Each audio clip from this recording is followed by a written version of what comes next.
Okay, here comes another water stream. This one looks bad. Oh my god.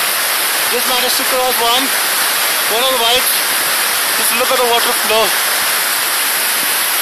And it's coming somewhere from up there. There's big stones underneath these waters, which is obviously creating a lot of problem.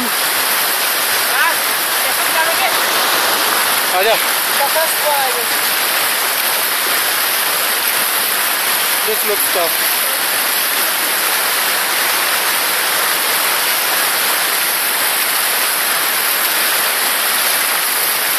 This looks tough.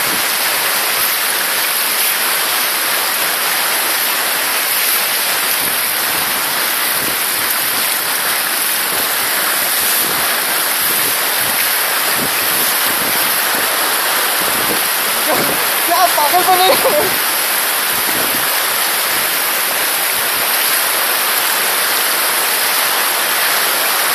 लो ज्यादा हो गया लो ज्यादा हो गया बढ़ गया ना